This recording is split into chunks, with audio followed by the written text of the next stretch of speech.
And we're live with our 286th episode of Absolute AppSec. I'm Ken Johnson at CK Tricky on social media, joined by my co-host Seth Law at Seth Law on social media. Seth, say hi. Hey everyone, welcome back to another episode. We are excited to be back. We've got a special guest today, Kayra, and we'll get into introductions with him shortly. Before we do that, I did want to give a shout out, first of all, to Redpoint Security for being our sponsor today. Redpoint specializes in code security by coders, which is bolstered by years of experience testing applications and conducting code reviews against all types of apps, including AI applications nowadays. Redpoint also offers secure code training to help ground your teams in better security practices across the development lifecycle. So check out redpointsecurity.com for more information and put your company on a path to better security. All right, thanks to Redpoint. Besides that, from an Absolute AppSec perspective, we do have a training opportunity that's coming up in about a month for practical secure code review, the AI enhanced version. This is a virtual training, June 16th and 17th, if I remember correctly. We do have a couple of seats available still. I'm going to post that link into YouTube. Would love to have you if you've been looking for an opportunity to improve your secure code review skills or learn how to use LLMs in a secure code review activity. This is where you can do that. So jump on in. If you've got budget or if you have questions about it, please reach out in Slack. Besides that, there is DEF CON training. We're going to be doing our Harnessing LLMs course at DEF CON this year, and would love to see you there if you're going to be there for Hacker Summer Camp and looking for a training opportunity and want to know more about LLMs and how to integrate them into any workflow, specifically application security related. We will be teaching that as well. You can find all the details there at training.absoluteappsec.com. And I think that's about it. Ken, anything else? Anywhere else you're going to be or want to bring up before we do introductions with Kayra? No.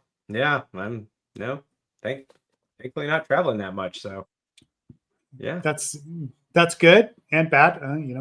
Good because you've been all over the place lately. So I'm traveling for like a team summit thing next month, but yeah, that's it. And it's just for the team. It's not for any conferences or booth work. So yeah. Cool. Well, good. Although I did actually meet our guest, Kayra Otaner, at the AppSec Village at RSA. So yeah, I can honestly say I make good connections by traveling and doing some actual social networking. So some physical social networking is always a good thing. So with that, I do want to welcome Kayra Otaner to the podcast officially. Happy to be here. Yeah. And you had an opportunity to meet Ken face-to-face. Yes. I have not met you face-to-face before, although I did read the post. We're going to get into the post here shortly. But if you would just like to do a short introduction, like, Kayra, what do you currently do for work? How did you meet Ken? What brought you to RSA? We'll start there, and then we'll dive into background and other things. Yeah, I was looking for someone to chat in RSA, someone that I can, speak the same language, same frequency, and I end up running into Ken. It was complete ad hoc, but I then realized that, once he mentioned that you guys are running AppSec, Absolute AppSec podcast, I remember that a friend of ours, a common friend of ours, has actually introduced us back in October, November of last year. I forgot to follow up. So I'm currently director of DevSecOps with Roche. Roche is one of the biggest medical device manufacturers globally. It's based in Switzerland. It has offices in 130 countries.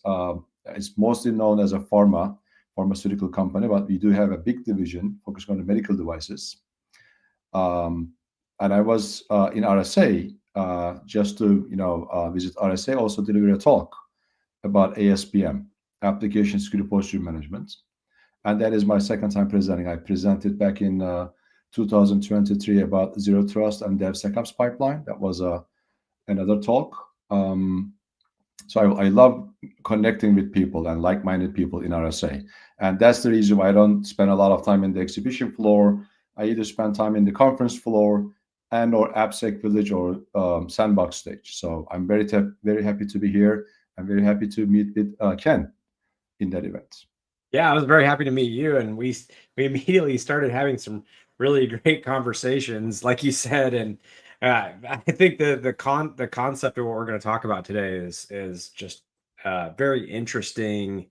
Um, yeah, nuanced discussion. But before we get into that, I know that whenever we have a guest, people always want to know about their background. How did they get started? How did you end up where you are now? And really just like it's very interesting for people to know what brought you into this field, because like you, much like Seth and I'm guessing, came into a field that didn't really, there was like DevSecOps is new, right? And application security, it's not new, but it's not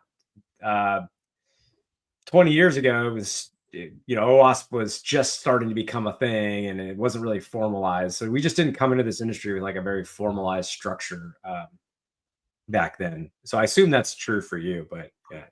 Yeah, I mean, I don't have huge AppSec background. I've seen people with resumes talking that they have been in the AppSec space for 15 years. I can only say I'm in AppSec space for 5+ years, not anywhere close to 10 years. So, but I've been in this space, literally speaking, for like 20+ years, maybe close to 30 years now.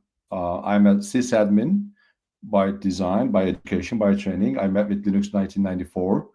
I'm a Linux from scratch guy. Did a lot of system administration, and back then we didn't have DevOps. We didn't have DevSecOps. We didn't have SecOps, so we did a lot of stuff manually. But in the last 5 years, as you pointed out, AppSec started getting a lot of momentum, and I guess that's the last frontier. I mean, we've seen a lot of good advances from the blue team or defenders perspective. We have very good situational awareness on network level, OS level, or maybe like the logs are being connected everywhere, coming from everywhere to SIM solutions. But AppSec space has been ignored. The source code wasn't primarily the focus because we, as the sysadmin folks, we didn't want to look at the source code, right? Now it's becoming a thing. It became a thing, rightfully so. And that was my topic, my session. I said ASPM, the hidden Auster layer 8, the source code. Because in my opinion, once we complete that 7 layers of Auster layers, from physical layer all the way up to like application layer, in terms of the sysadmin perspective, now we are still seeing a lot of attacks happening. So we can deep dive into that. But going back, I did, I was in cybersecurity for literally since 2005.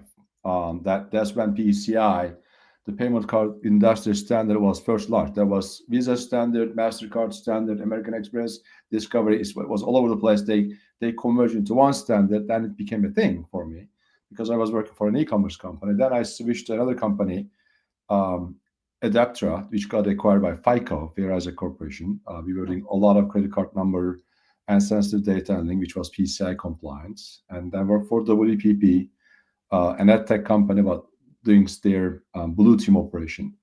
And then I formed my own company. I'm originally from Istanbul, Turkey. I went back to Turkey for my own company. We have a lot of companies, big and small, with their cybersecurity needs. Have government entities as well. And then decided to come back to States.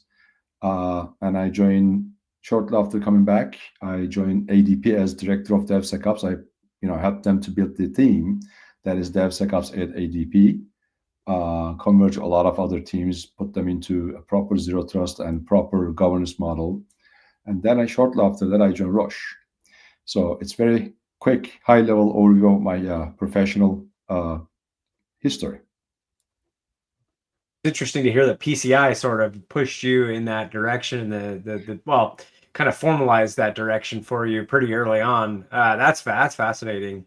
And also, like, I thought it was interesting, and Seth, maybe you have a comment about this though. I feel like, and you all tell me what you think here, but I feel like when you start off in a role such as sysadmin or server administration or whatever, help. Hey, I started like help desk. That was my first sort of like getting to know how to, go in and fixing people's computers.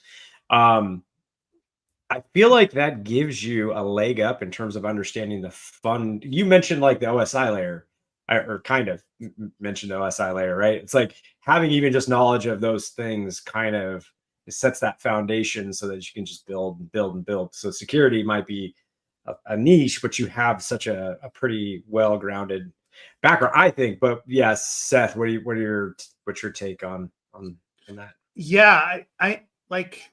I always go back to this from a development perspective and from a sysadmin perspective, because I've played in both of those worlds as well. Right, like, Kayra, to be honest, like a lot of like my experience back in the early 2000s was very similar. I started as developer, but I got pushed into early like DevOps activities as a sysadmin because there was nothing that was there. So I was designing tools to move code from environment to environment, right? And had to integrate into kind of the sysadmin world in order to do that.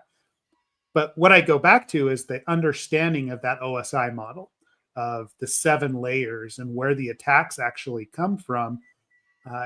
We get fairly esoteric about it, or we get very distanced from it as we concentrate on any one type of exploit, right? You've got your social engineering that is definitely like attacks on the physical layer and physical pen testing, as they call it, right? Like, and the more understanding that we have about those layers, the more we can actually protect the different layers as they exist at a level that we can't if we don't understand kind of the holistic threat to a system across all of that.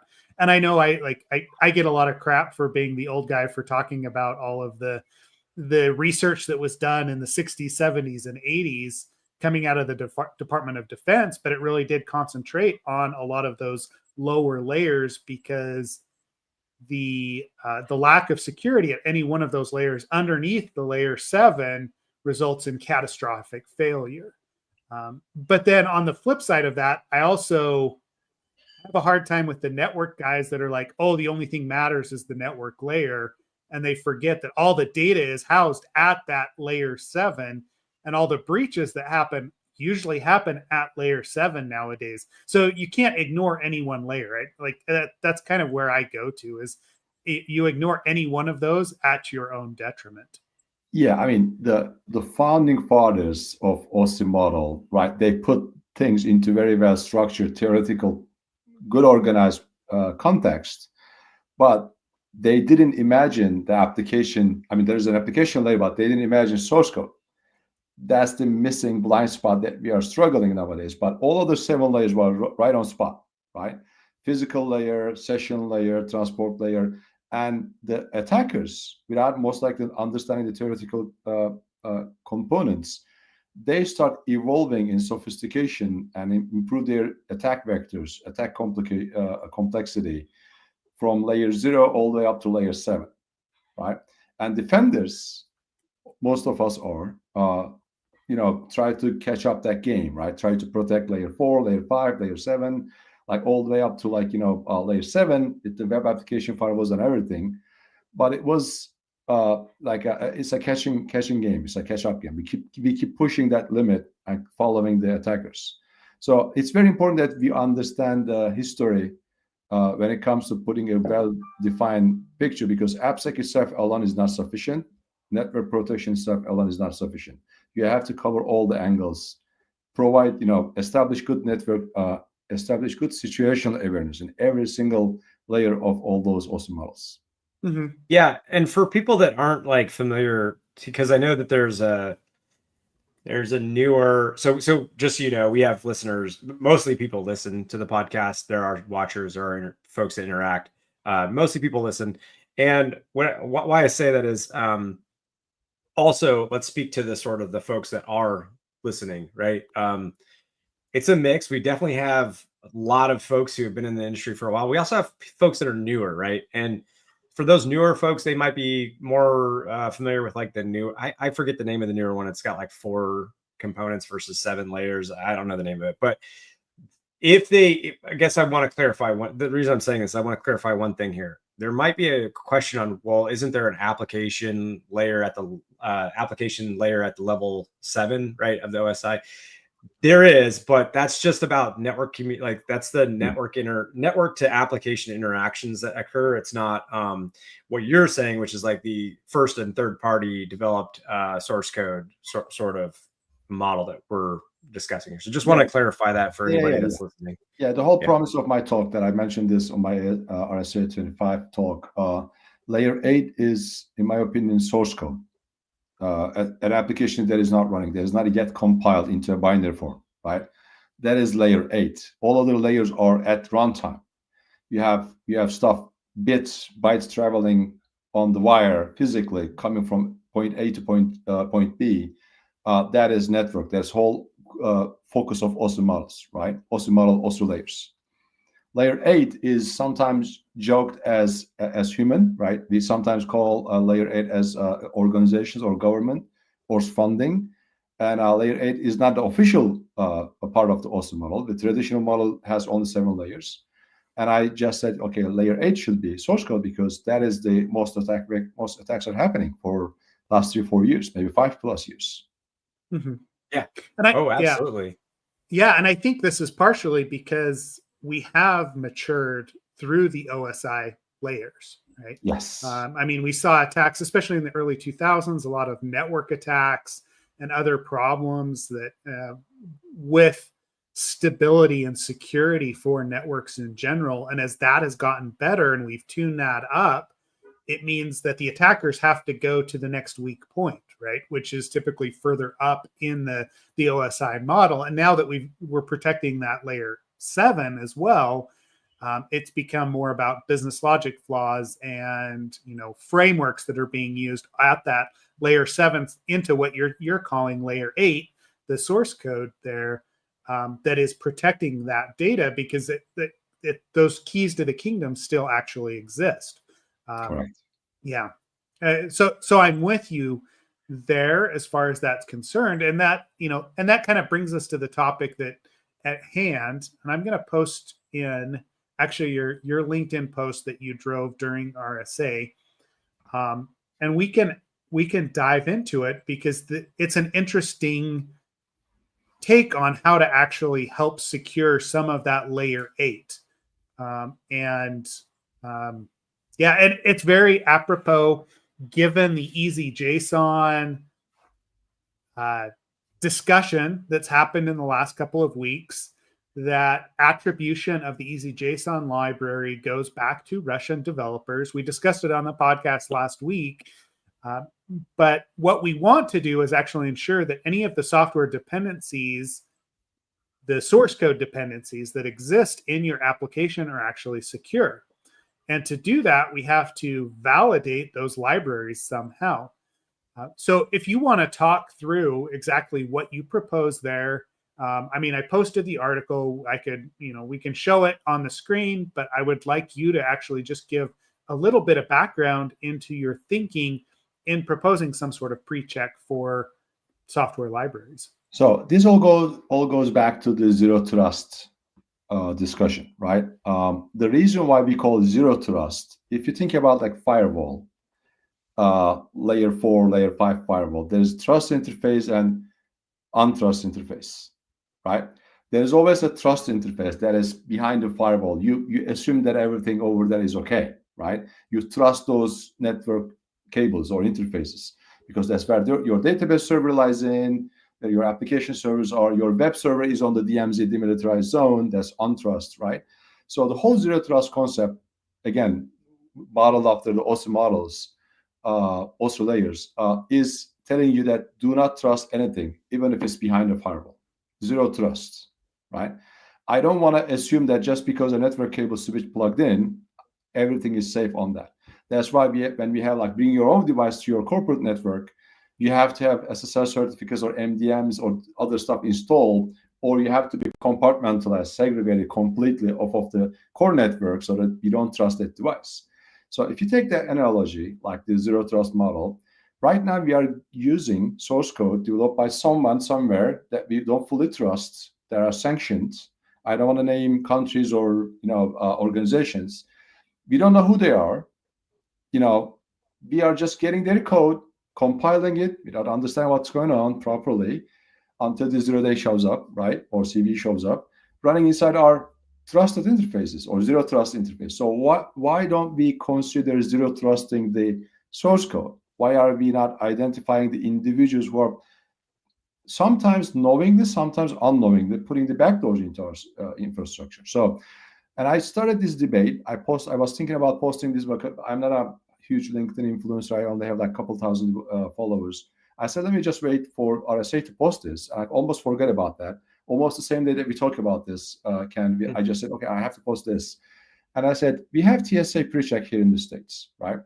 So in order for you to accelerate your entry to the plane, you have to go through additional background checks. So you don't have to take your shoes off, but you are trusted, not just your ID.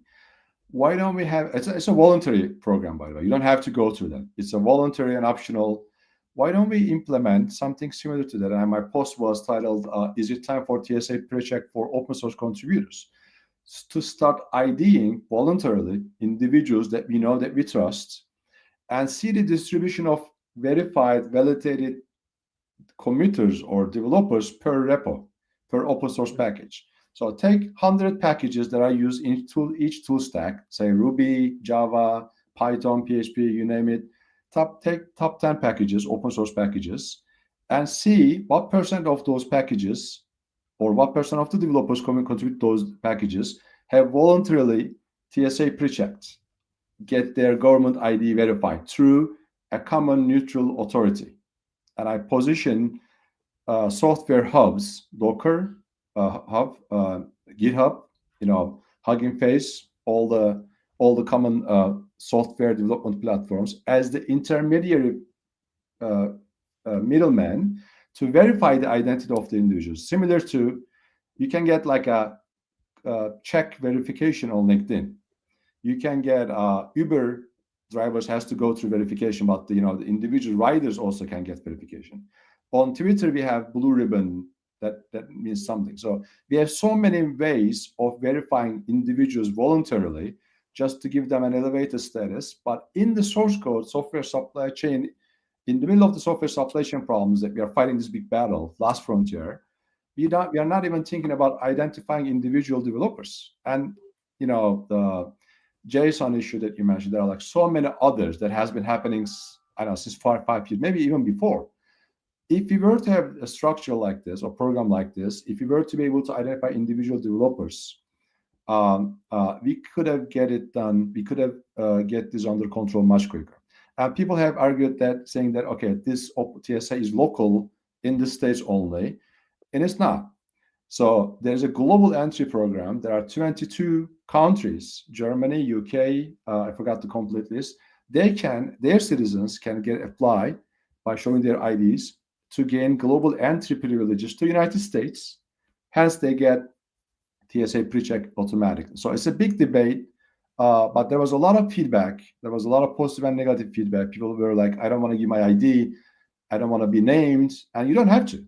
I mean, and I gave this example, like Uber drivers, Lyft drivers, there are their names, their display names, and their real names doesn't have to match. They can pick any name, but they still have to be validated. They still have to have a driver license and insurance in that state so that they can give you a ride. So why can't we do something similar to this? Not exactly modeling after TSA pre, not exactly modeling after like Uber or Lyft ride-sharing platforms, but coming up with a mixture of it, and then implement something for software supply chain. And I got a lot of people reaching out to me, and I said, let me just go to a roadshow, start evangelizing this idea, and talk to people and collect feedback.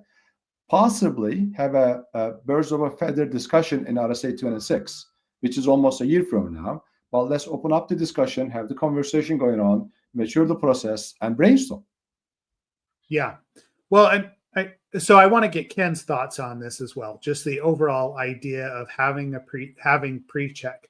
One of the things, like as you start to mention this and talk about it, Kayra, one of the things I think about from about a decade ago are the different app stores, right? So Google Play versus Apple App Store on the mobile platforms, and the way that they control trust, having to validate and actually run through validation in the Apple App Store, just some very basic checks on security and identity and other things made that App Store a lot more secure, to be honest, than Google Play ever was, because anybody could push to Google Play. There's a certain level of stability that comes from identity and validation of various gates from a software perspective. Now, you can argue that there's freedom of expression, freedom of activity, but there's a certain level of security that actually feeds into that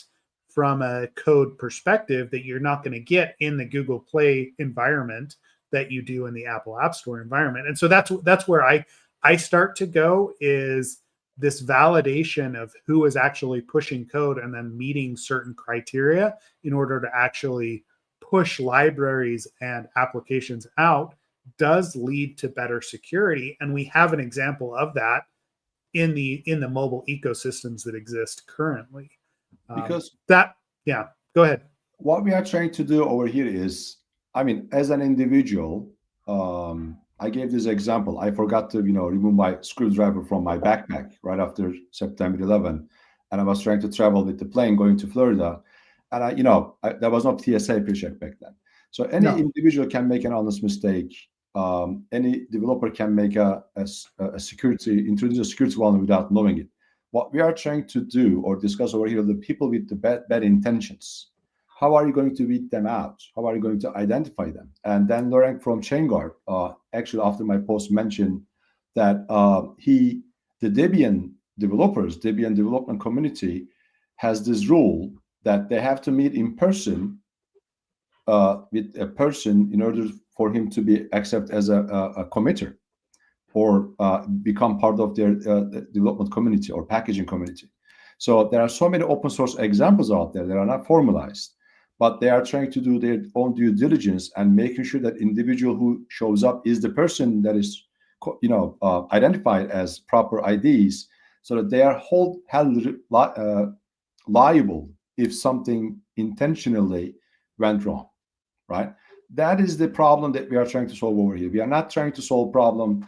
How are we going to improve the security quality or code quality of the individuals who are unknowingly, mistakenly introducing security vulnerabilities? This is not the way to track people down and saying that, hey, you put an SQL injection without knowing into the, the code application or say Drupal, and we're just going to sue you. It's not the intention over it. The intention is to know who are the people most likely introducing maliciously intended code into our critical packages. Yeah, I mean, I just want to say that I generally am in favor of some sort of attestation, but as I think through some of the, so like I really honestly, like, some of the things you said kind of made me think of some implications. So and more so questions. So man, there's a lot of questions. So I guess I'll start with okay. Let me hand you a scenario. So a scenario is I am an actor who is introducing, like in the article or in the post rather, you mentioned, or I'd seen a mention rather, of XZ utils and Open SSH, right? Mm-hmm. So this was an example of someone who was duped, right? The overall package maintainer was effectively duped, and realistically, and here's where it goes next. It's almost of a question of, well, so several questions, but so there's the integrity of the package in question, and there are package managers out, and I just want to be clear, I'm not talking about like npm or PyPy or something like that. I'm talking about like apt and different like Linux related package managers, more so, that do allow artifact signing. But for the most part, even though there's tooling that integrates with some of these popular, like now I am talking about Node.js and pip and pip and Python and all that. So now I am talking about that. There are tools that integrate with those package management, and they can like interweave them to do artifact signing. But generally speaking, it's not like it's not like I see, sort of these artifacts going through what you're saying, where it's like, signed and so and so did some sort of attestation. And the reason I'm saying all of this is that if you follow me on this, it's a little difficult because I'm trying to think of how somebody who gets duped and then is the person that signs off on the package that got, duped. Presumably that's one of the owners of like, OpenSSH, whoever the owners are of that, right? There's like open questions like, are they now, like, I mean, to your point about it's an honest mistake, they were duped, but they may have been the one to sign and attest to that that version of that package. So the question becomes, or multiple questions like, should we have two levels of integrity kind of checking here? Is it that the artifact must be signed, but then it must be signed by a certain entity, and then that entity is the known good entity, taking into account that entity has to start thinking about the contributors to their system, right? Which there is value now because they can say like, you're either a known good entity, a not known good entity, or your risk is higher. We haven't like shoveled you out. So I'm going to pause there because there's a lot of thoughts, but these thoughts start to. So my first question, I guess, would be, should we think about not only integrity of the contributors, but integrity of the packages themselves? And the second follow-up question is then who would be attesting, or what would be the entity that would say that this is an okay package? Okay, I'm going to give you my sysadmin a metaphor that we used a lot from my sysadmin days. There's 4A: authenticate, authorize, audit, and accounting. 4A's, right? So what we are trying to do is authenticate, right? Who is that person? Forget about the signing artifacts for now. Forget that such a thing exists. We want to know who that person that is this GitHub handle on GitHub is an officially recognized entity, and that information is captured by the GitHub. They have the blue ribbon, right? We know that's a real person that has a driver license, and we know who that person is. So if that person's identity gets stolen, right, that is the case, or artifact signing privilege, that is authorization of that person after the authentication has happened, right? That is another problem that we need to tackle. But without authentication, you cannot get to that level.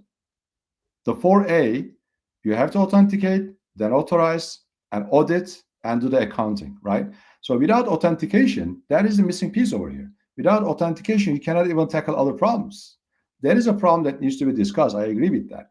But that is a later problem. That is the second, right after the first problem is solved.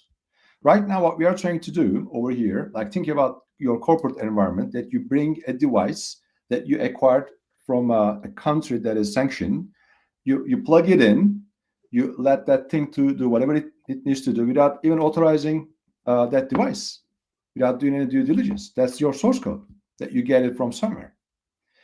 If you authenticate that individual, that device, that committer with the proper ID, that is the very first step. Does that make sense? Yeah. No, you have to first. No. So to your point, to just summarize that. So I need to find out the identity. I need somebody to attest to who they are, and I'd be able to identify and say that is that person, because then everything else falls down, or not falls down, falls around that. So like you authorize somebody based off their identity. So that's why we know like a login is authentication, but like accessing a privileged endpoint requires authorization based off of your authentication. And then furthermore, if we go back and we need to figure out if something went wrong, that's where auditing comes into play. But auditing is really paramount to understanding who you are in the first place. So totally understand that authentication is the underpinning of all of the other activities that we take under the quadruple A, we'll say, on this one. Mm-hmm. But the reason I ask these questions is because I think about, yes, good. I think what you're saying makes sense. I think that it is very nice if I have a package that I manage, or a bit of software I manage, to be able to say this person who is open to pull request is a legitimate person. They have a low risk. So it's more likely that I'm okay as long as everything in that code looks all right to actually interact with and give them the ability to merge their code in.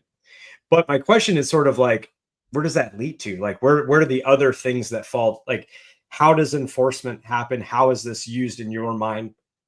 How is like the other stuff that falls on after you authenticate somebody, like how is that used? So my day-to-day function for the last couple of years is summarized as GRC, governance, risk, and compliance, right?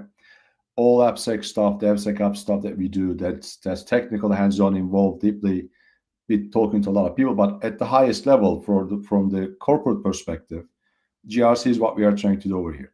So if I have packages that is used in my device, I'm not saying medical device or any other device, any device, any application, if I see 0% of the developers are TSA pre-checked on that critical package that we use after 2 years of we somehow launched this initiative, right?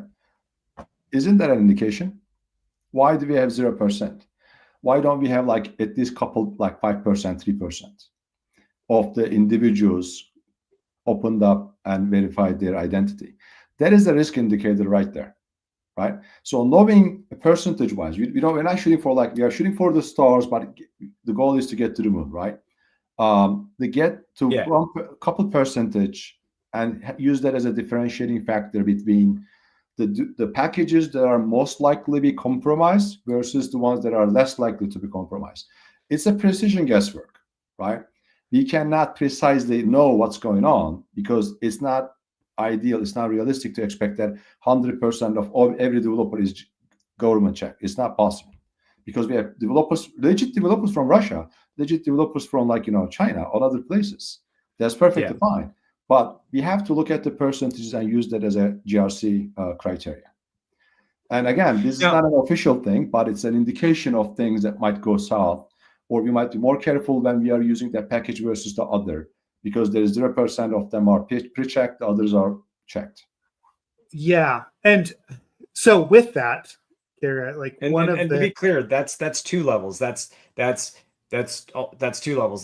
That's using heuristics. Sorry, Seth, but so that's using heuristics to define whether or not a package that your package manager is going to allow you to download is risky or not, and being able to maybe even shovel in via tooling protections around that to dismiss or flag or whatever they're going to do around that. And then the second level that we've discussed is before it gets to that point where you can even download that version, before it even becomes that version, there's contributors to say like opening pull requests to a repository on GitHub, trying to get their code shoveled in. So there are 2. I just want to point out there are 2 different places we've talked about, Seth, as you're going to your next point. Yeah.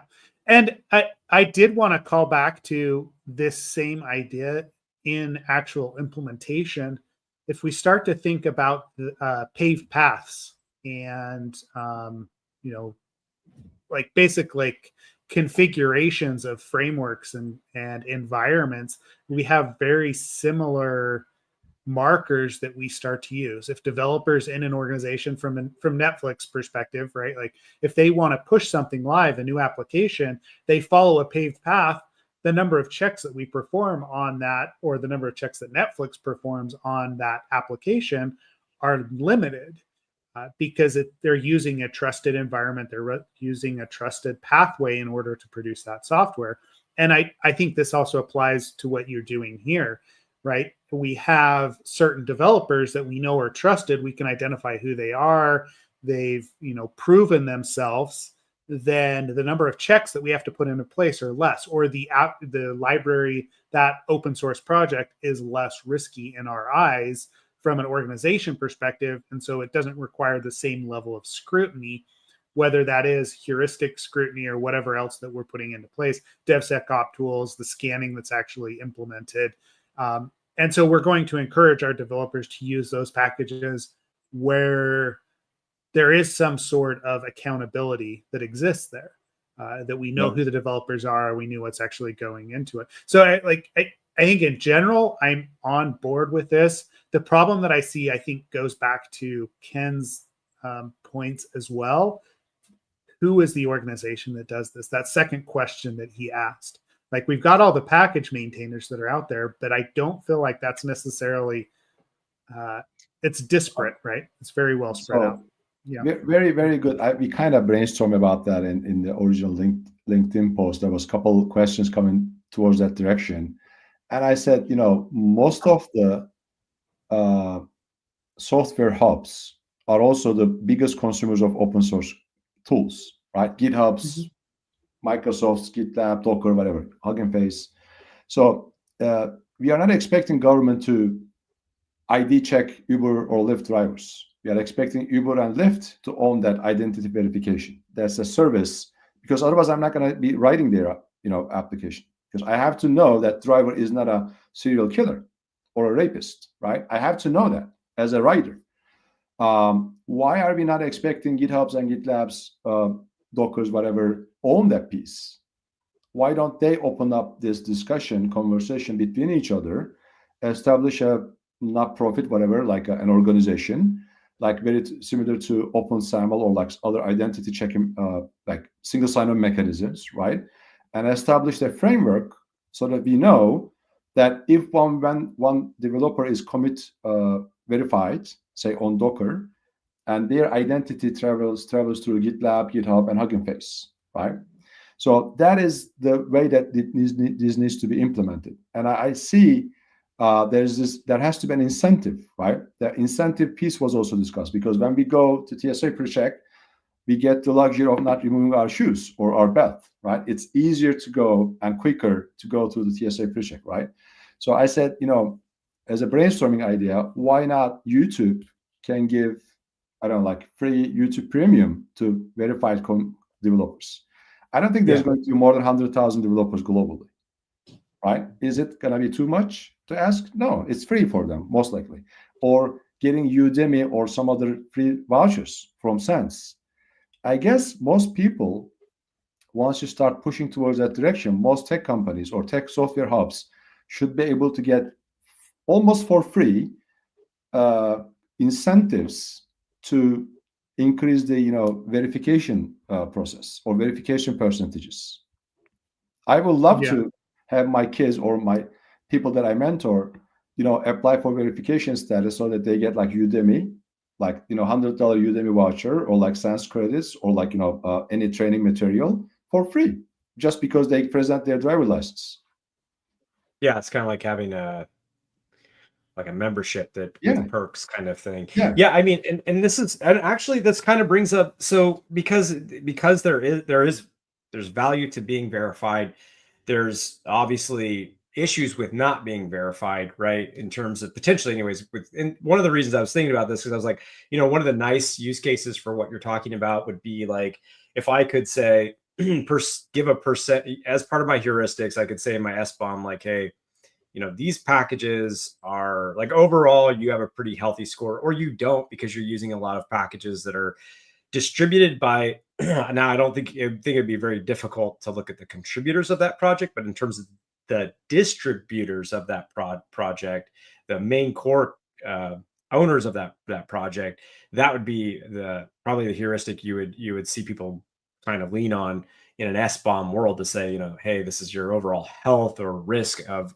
the libraries that you're using in your application. And that made me think of a pretty spicy question, which is, in this world where you could potentially be penalized for not having verification, do we think that sanctioned countries or that people that live in sanctioned countries should be allowed to contribute or get verified to contribute to the open source community? And I'm saying this because of the recent EasyJSON and I'm sorry, was it Russia that EasyJSON, the two contributors were from with EG? Yeah. So the Russian contributors who, if sanctioned countries weren't allowed, would definitely not be allowed to be verified. So the spicy question is to both of you, actually, is what do you think about that? Do you think that contributors from those countries should be allowed to be verified? So I have a famous quote that I use all the time. Everyone wants to go to paradise, but nobody wants to die. Definition of going to paradise, you have to be dead, right? We want the security, but we don't want to not give up. We don't want to ID developers, or we don't want to we have so many corner cases that is going to be legitimately frustrated because of some of the stuff that might be implemented incorrect if it happens, right? As I mentioned before, like there are legit developers with good intentions from China, from Russia, from other places. They're not going to be able to get TSA pre-checked, right? Yeah. But the whole thing is that we're not going to punish them because they haven't been pre-checked. We are just going to look at the package and heuristically, as you mentioned, determine the ratio of checked versus not checked ratio. That is not to say that you're just going to not accept the code coming from the non-pre-checked individuals, right? They will be looked at in a different way. And I understand that's a spicy question. Again, every opinion is more than welcome. We just want to discuss and understand if there is any other corner case that is actually bigger than being classified as a small corner case. Yeah, and Seth, I'm curious to hear what you also say, because I understand what that makes sense. Yeah, and to Kayra's point, right? Like it's a risk question, right? Like eventually it falls to GRC or to the organization itself to determine what their risk appetite is to actually accept something like that. And there's look at it from the perspective of an organization like a company that's building SaaS software in China as well, right? Like they would probably not accept identity from, US developers on the, from their perspective, that is also a danger, and it would be a risk to them doing business within their country as well. And so you're allowing people to make that risk decision because you do have identity, you do have attribution that is tied to those specific packages. I think it always comes back to that risk appetite and how much you're willing to accept for the open source software that you have put into place, right? So Kubernetes specifically, from the AZ-JSON perspective, they're looking at re-implementing or removing that package from a dependency perspective because they feel like it is too risky to allow that to go forward or to upgrade that package in that environment when they do not trust the attribution that's there. And that is their call to make because they are supporting multiple organizations across the world that are telling them, hey, you've got to make this change, right? It becomes a business risk proposition as opposed to just a security risk proposition. Now, that's where my head was at, is that you're saying what I'm thinking, which is just that that shouldn't be the intention to penalize, but because everybody has that individual risk, and also because there's going to be you might have just spun up a whole new class of tools with our RSA next year. No, but people will immediately try to like you said, individualize how they're going to respond to that risk, whether it's incentivizing it or whether it's punishing it. But you have to have the knowledge, to Kayra's point, right? Like we have to have a knowledge of who these people are that are developing software.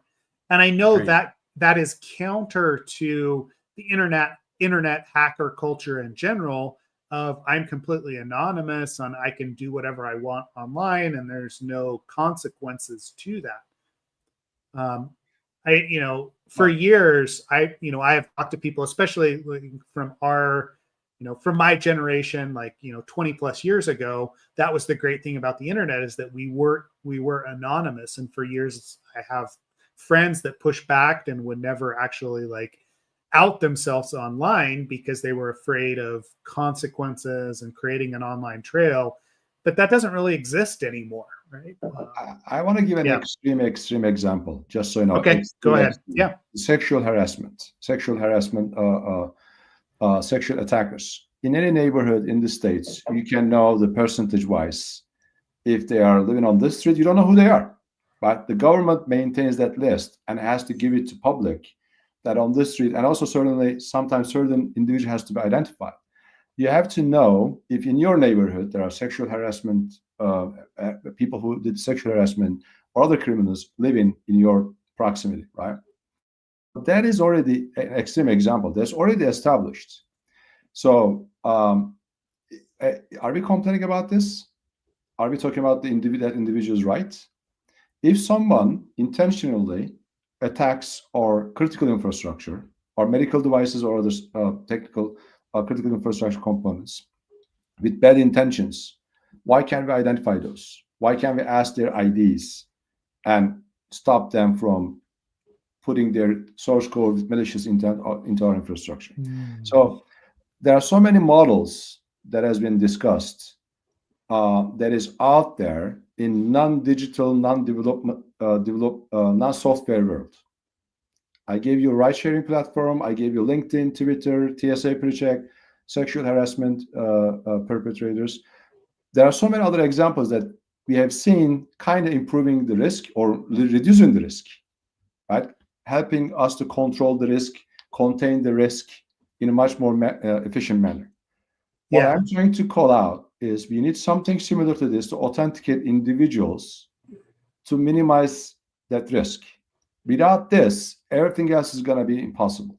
You cannot authorize, you cannot talk about signing artifacts, you cannot talk about auditing, accounting, or anything that sort. And it's easier than, it's actually very easy to implement. It's not that complicated. We don't have to boil the ocean. We can only start a campaign, hopefully somewhere like this, and then push people and ask GitHub, GitLabs, and others just to come together and put a nonprofit organization around it. Maybe OpenSSF can even do this.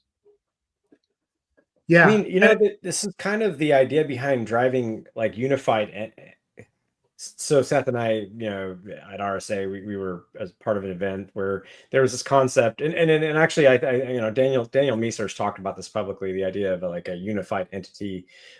So just because in the age of AI, it's very difficult, right? To like an entity can be Seth, it can be you, it can be an AI agent, and that's where I think it also gets a bit interesting because now we have to not only attest to individuals, but now we have to almost attest to AI systems as well, right? And validate those as non.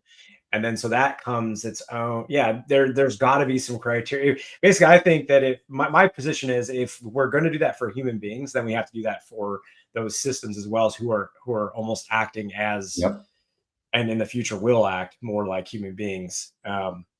So, yeah, I mean, it sounds like you agree with that position. I don't know if both of you have thoughts that expand upon what I said, but yeah, I think that's a very real consideration to make. Yep. Yeah. AI assisted individuals. I mean, so I gave Hugging Face as an example because right now we are talking about software, and when we say software or source code, we typically not refer to the model, right? Data AI models, they're like a bunch of parameters, there are a bunch of numbers or weights, right? We have to protect that as well because there's so many AI sprawl happening everywhere. Like a couple of years ago, we were having hard time controlling developers' access to so many unconfirmed libraries, open source packages they can download from someone's home project directory and use it in a product. That was the problem. Right now, we have so many models. I don't know, like 10,000 plus models on Hugging Face. I guess there's more than that right now. Developers are downloading it and using it. And the AI models itself is also another problem. The AI usage itself is another problem. And the problem is getting worse. Like it's exponentially getting complicated. And authentication of the individuals is becoming more and more critical. Yeah. And I think you've identified a gap in the authentication model because I do see there's a project from OpenSSF that's called FRCA, right? Factory for repeatable secure creation of artifacts, right? It's pronounced Fresca. But that's great because you have an organization that's building something and then they're signing it. We've got SigStore that we talked about a couple episodes ago, Ken, for like new like AI models that's coming out from Google as well, so you can validate what that is. But like there is that gap, as you say, Kayra, where who's actually doing that, who has created that software before you're building it and putting it into place. Because if you don't trust that layer at the very bottom, right, and from the OSI perspective, then everything else goes out the window, and there's no reason to trust that whole the whole stack without that core level of trust.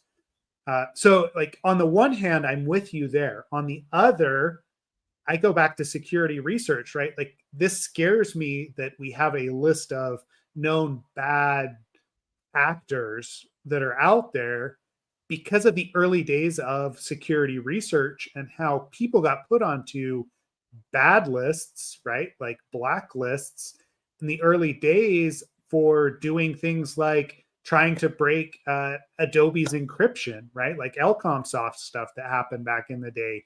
We've got the FBI showing up at DEF CON, hauling people off the stage. We have like other things that happen from a governmental perspective that are counterintuitive or counter to the idea of free information and free speech. And so it's a fine line. I understand, right? Let me just tell you this. Right after I posted that, I got a couple of messages telling me that NSA and Palantir has that capability already for the government.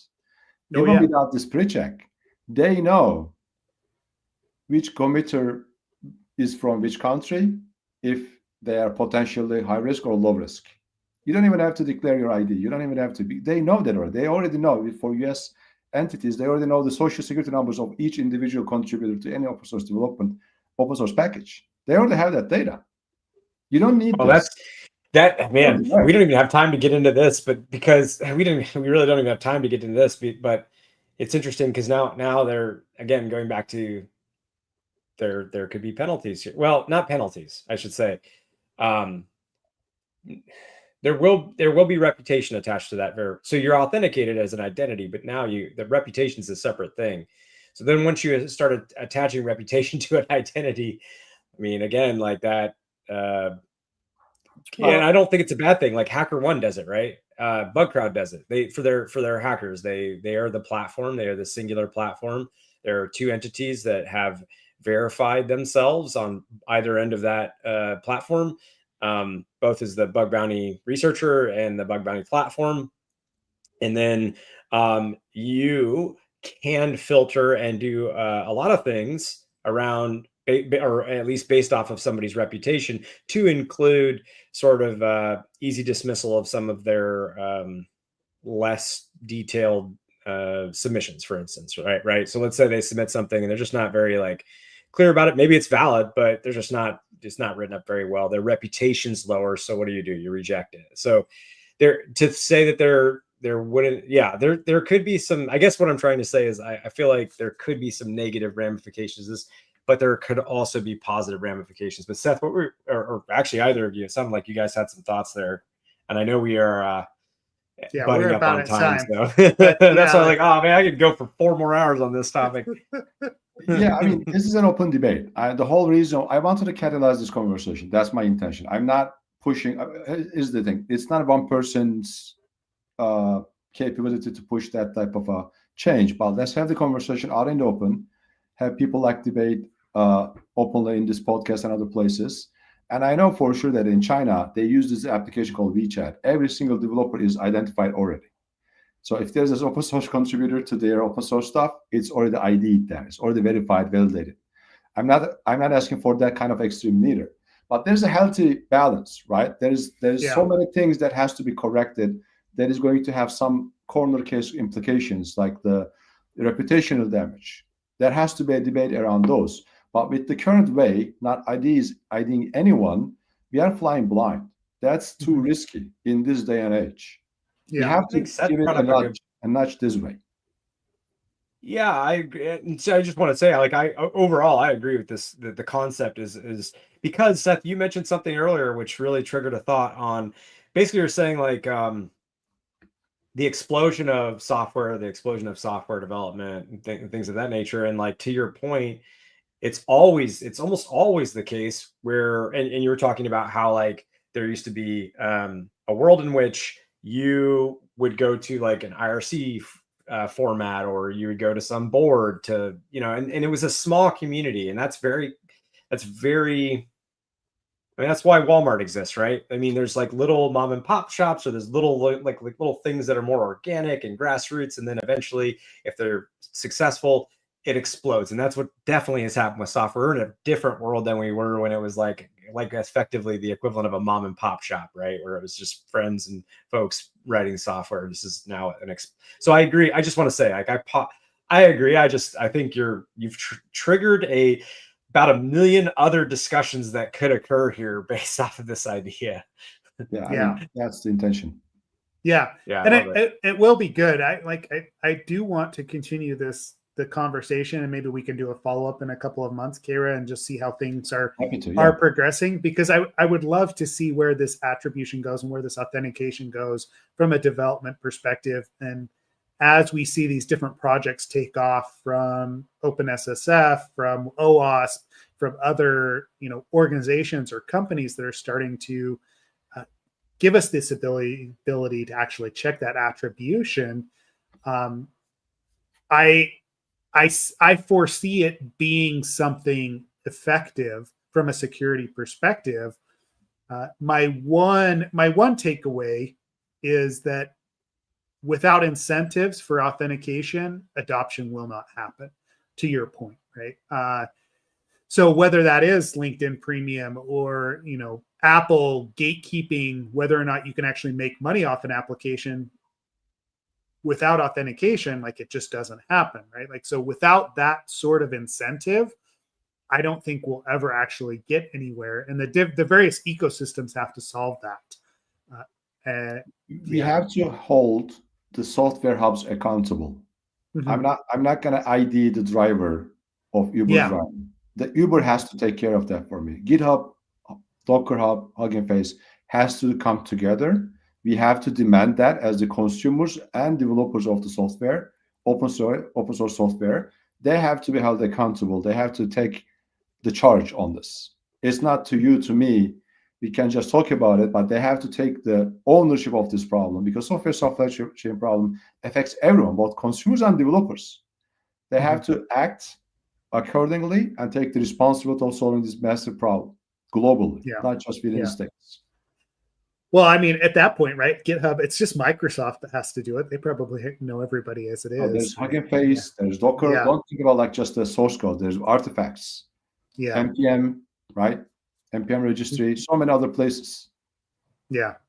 Well, and that's it's splintered right now. But if we can get momentum on one of those bigger repositories, one of those bigger organizations to actually start providing that mechanism, it will cascade. But I think there's got to be, somebody's got to start, right? Whether that is NPM, whether that is GitHub, GitLab, to perform that sort of a check. It's got to start somewhere, and we've got to give like certain parameters around it. But I don't know. I'll be interested to see where it goes. I guess that's where I'm at. I'm trying to solve that problem, and it's not something we're going to do in the next 30 seconds before we, close out the podcast today. Yeah. I don't know. Ken, any final thoughts before we wrap it up? I do want to be cognizant of Kayra's time because, super. Yeah, I guess the last thing I'll say is I'm fairly certain, actually, I should look this up, but I'm fairly certain with GitHub, to get sponsorship money, you have to do some validation of who you are and some level of setting up in a way to get your donations sent to you and things of that nature. So I think actually there are, now that you guys are talking about incentives, I think there's ways to incentivize it. But anyways, I think we should not listen to me. I think we should wrap up and listen to Kayra. Yeah, there is. Yeah. Kayra? Thank you for having me to this podcast. I'm very happy to that I'm joined, and I'm more than happy to rejoin in next couple of months, most like towards the September, right after the July and August.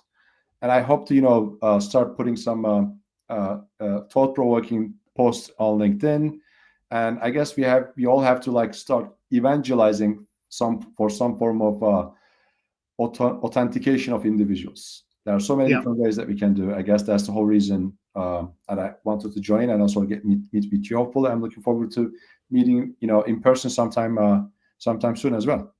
Yeah, yep. Both be at DEF CON. Yeah, if you're going to be at DEF CON, let us know, right? Like we'll both be there, and yeah, would love to continue the conversation, on the podcast, but also in person, when we meet. Sounds great. So, all right. Well, appreciate you taking the time, Kayra. For the listeners, please jump into Slack. I've asked a couple of questions in there as well. Appreciate all of you listening, and we'll continue the conversation, in the various channels. And otherwise, we'll see you all soon. Thanks.